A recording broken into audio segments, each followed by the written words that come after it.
Bharti news, सीधा, सटीक और निष्पक्ष। नमस्कार और स्वागत है आप सभी का भारती न्यूज के खास कार्यक्रम वेलनेस मैटर में, जहां हम आपके स्वास्थ्य से जुड़ी हर चीज के ऊपर विस्तार से चर्चा करते हैं, क्योंकि आपकी अच्छी सेहत हमारी जिम्मेदारी है। मैं हूं वंश वधावन और आज हम एक ऐसी कंडीशन के बारे में बात करने जा रहे हैं जो एक उम्र के बाद शायद सबको ही झेलना पड़ता है। जी हाँ, मैं बात कर रहा हूँ हेयर लॉस के बारे में। हेयर लॉस के कारण, ट्रीटमेंट और प्रिवेंशन के बारे में विस्तार से जानेंगे। तो चलिए शुरू करते हैं आज का ये कार्यक्रम।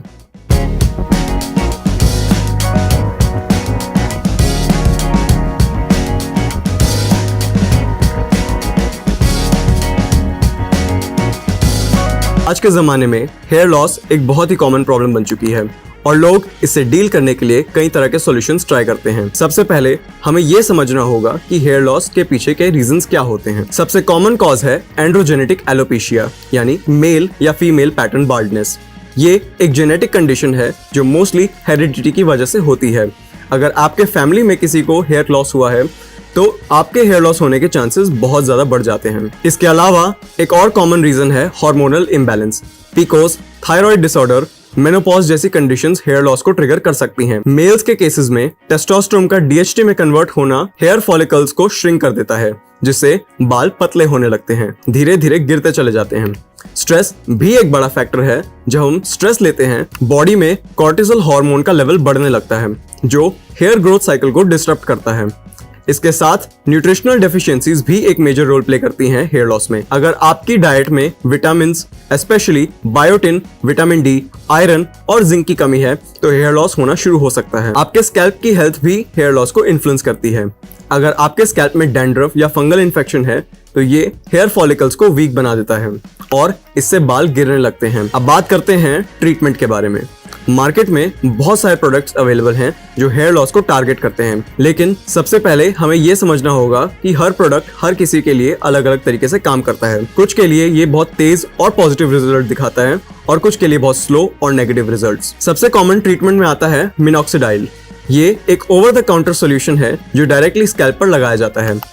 मिनॉक्सिडाइल हेयर फॉलिकल्स को स्टिमुलेट करता है और हेयर ग्रोथ को इम्प्रूव करता है। इसका रेगुलर यूज करना होता है और रिजल्ट देखने में कुछ महीने लग सकते हैं, लेकिन ये सिर्फ एक टेम्पररी सॉल्यूशन है। जैसे ही आप इसको लगाना बंद करते हैं, हेयर लॉस वापस शुरू हो जाता है। इसके अलावा फिनेस्टेराइड एक ओरल मेडिकेशन है जो मोस्टली मेन के लिए प्रिस्क्राइब की जाती है। ये डीएचटी की प्रोडक्शन को ब्लॉक करता है, जो मेल पैटर्न बाल्डनेस के लिए रिस्पॉन्सिबल होती है। फिनेस्टेराइड को डेली लेना होता है और इसके इफेक्ट भी बहुत लंबे समय बाद दिखते हैं। अगर आपको एग्रेसिव हेयर लॉस हो रहा है तो आपको पीआरपी थेरेपी ट्राई करनी चाहिए। इस थेरेपी में आपके ब्लड से प्लेटलेट रिच प्लाज्मा निकालकर आपके स्कैल्प में इंजेक्ट किया जाता है। प्लेटलेट्स ग्रोथ फैक्टर से रिच होते हैं जो हेयर फॉलिकल्स को स्टिमुलेट करते हैं।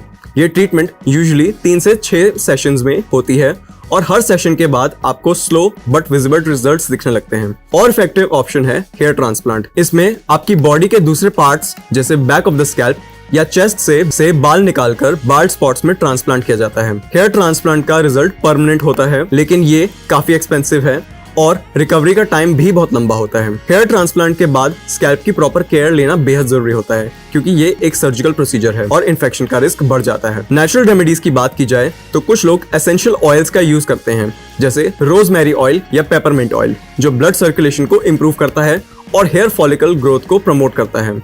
लेकिन इनका साइंटिफिक प्रूफ लिमिटेड है, तो ये जरूरी नहीं है कि सबके लिए एक तरीके से काम करेंगे। डाइट का भी बहुत बड़ा रोल होता है हेयर लॉस को रोकने में।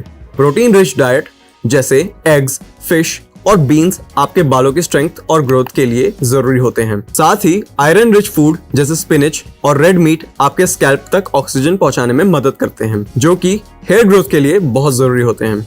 वाटर इंटेक भी मेंटेन करना जरूरी है, क्योंकि डिहाइड्रेशन आपके स्कैल्प को ड्राई और फ्लेकी बना सकता है, जो हेयर लॉस को और भी वर्सन कर देता है। तो दिन में कम से कम 8 से 7 ग्लास पानी पीना जरूरी होता है। सप्लीमेंट्स का भी यूज किया जा सकता है हेयर लॉस को रोकने के लिए, जैसे बायोटिन सप्लीमेंट्स, विटामिन डी और omega 3 fatty acids.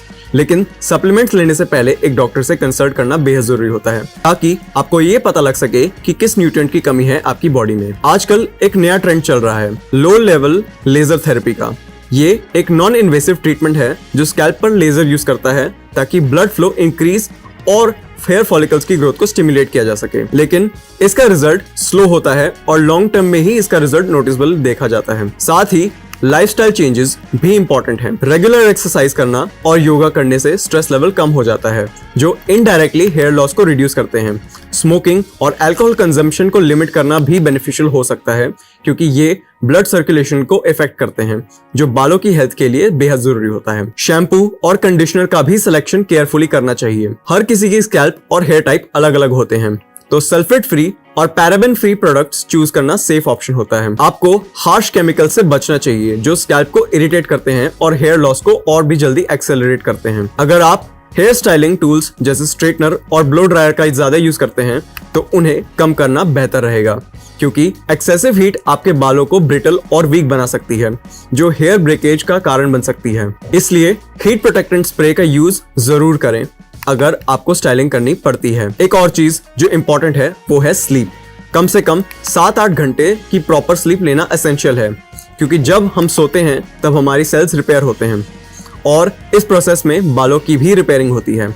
Poor sleep quality से हेयर लॉस के चांसेस बढ़ जाते हैं। हेयर लॉस एक ऐसी कंडीशन है टाइम के साथ वर्सन हो जाती है अगर उसका ठीक से ट्रीटमेंट ना किया जाए। तो सबसे इंपॉर्टेंट चीज है कि आप अर्ली स्टेजेस में ही हेयर लॉस को रिकॉग्नाइज करें और इस पे काम करें। अगर आपको लग रहा है कि आपके बाल गिर रहे हैं तो एक डर्मेटोलॉजिस्ट से कंसल्ट करें और अपने हेयर लॉस के रूट कॉज को समझने में कोशिश करें। प्रॉपर डायग्नोसिस के बिना आप किसी भी ट्रीटमेंट का करेक्ट रिजल्ट सही तरीके से नहीं देख पाएंगे। हेयर लॉस मैनेज करने के लिए पेशेंस, रेगुलर ट्रीटमेंट और लाइफस्टाइल चेंजेस की जरूरत होती है। जितनी जल्दी आप एक्शन लेंगे उतनी ही जल्दी आपको आपके बाल वापस पा सकते हैं। और इसी के साथ मैं लेता हूँ इजाजत और मिलूंगा आपको वेलनेस मैटर के अगले एपिसोड में। तब तक के लिए खुश रहिए और स्वस्थ रहिए। धन्यवाद।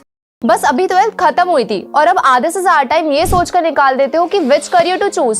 Well, in that case I got you covered. ये वीडियो एंड तक देखना, क्या पता I will just make up your mind. You must have thought of कोई बस ऐसा कोर्स मिल जाए जहाँ अनलिमिटेड जॉब ऑप्शन हो, क्योंकि मैं भी यही सोचती थी, जैसे कि journalist, news anchor, radio jockey, screen writer, video editor, event manager, graphic designer, सिनेमैट, photographer, director, public relation officer, entrepreneur. In fact इन सबसे भी ज्यादा जॉब ऑप्शंस चाहिए। तो just choose BAJMC as your career. BAJMC is not just about theory but plenty of practical knowledge too. BAJMC as a course आपको provide करता है world की better understanding, meeting और working with people of top notch industry। और सिर्फ यही नहीं, BAJMC as a course आपको help करता है to grow personally and professionally too. So what are you waiting for? Choose BAJMC, क्योंकि इधर आपको मिलेंगी endless possibilities।